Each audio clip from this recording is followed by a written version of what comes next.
नमस्कार. शेतकरी बांधवांसाठी एक खूप मोठी आणि तितकीच दिलासा देणारी बातमी आहे.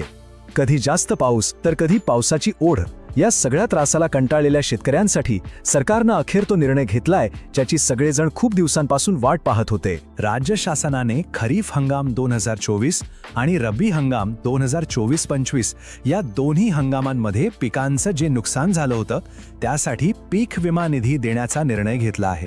आणि सगळ्यात महत्त्वाची गोष्ट काय माहितीये, ही फक्त एक घोषणा नाहीये. या निधी वाटपाला अधिकृतपणे मंजुरी मिळाली आहे आणि याचा शासन निर्णय म्हणजे GR सुद्धा निघाला आहे. याचा अर्थ आता सगळी प्रक्रिया अधिकृतपणे सुरू झाली आहे. आता साहजिकच पुढचा प्रश्न मनात येतो की ठीक आहे, पण नक्की किती निधी मंजूर झाला आहे? तर प्रधानमंत्री फसल विमा योजनेअंतर्गत पूरक अनुदान म्हणून हा निधी मंजूर झालाय आणि याला मंत्रिमंडळानेही हिरवा कंदील दाखवला आहे. चला आता हे आकडे जरा नीट पाहूया.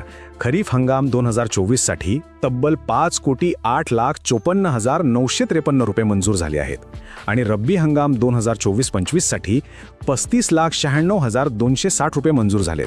म्हणजे बघा, या दोन्ही प्रस्तावांना मंजुरी मिळाल्यामुळे पात्र शेतकऱ्यांना एक मोठा आर्थिक आधार मिळणार हे नक्की. बरं, निधी तर मंजूर झाला, पण हे पैसे शेतकऱ्यांपर्यंत पोहोचणार कसे? तर इथे विमा कंपन्यांची भूमिका खूप महत्त्वाची आहे. सरकारकडून हा निधी कंपन्यांना देण्याची प्रक्रिया सुरू झाली आहे. या प्रक्रियेमध्ये साधारणपणे या 9 विमा कंपन्या आहेत. आता इथे एक गोष्ट लक्षात घ्या, ज्या विमा कंपनीकडे शेतकऱ्यांनी आपल्या पीक विम्याचा हप्ता भरला होता ना, त्याच कंपनीकडून नुकसानीची रक्कम थेट बँक खात्यात जमा होणार आहे. आणि आता तो प्रश्न ज्याची सगळेजण वाट पाहतायत, हे पैसे खात्यात नक्की येणार कधी? तर शासन निर्णय निघाल्यामुळे प्रशासकीय प्रक्रिया आता खूप वेगाने पुढे जाते आणि आता ती जवळपास अंतिम टप्प्यात आहे. ही सगळी प्रक्रिया साधारणपणे 3 सोप्या टप्प्यांमध्ये होईल. पहिलं म्हणजे सरकार हा निधी विमा कंपन्यांकडे सोपवेल. त्यानंतर कंपन्या पात्र शेतकऱ्यांची यादी तपासतील आणि ती फायनल करतील.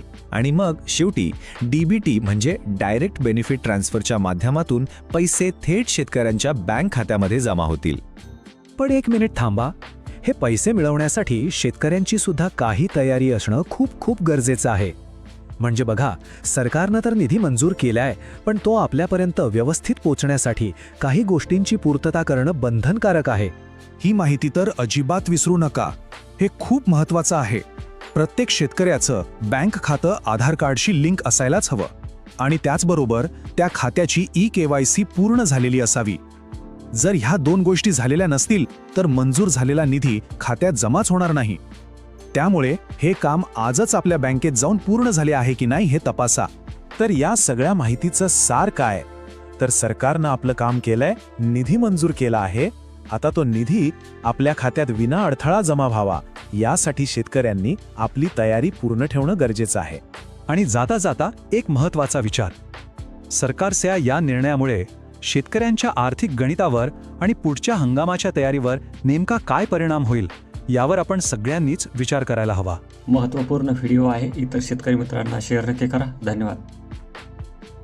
अशाच नवनवीन अपडेट्ससाठी आणि माहितीसाठी आत्ताच आपल्या योजना फॅक्टर यूट्यूब चॅनलला सबस्क्राईब करायला विसरू नका. चला तर मित्रांनो, भेटूयात नवीन माहितीसह नवीन अपडेटमध्ये. धन्यवाद.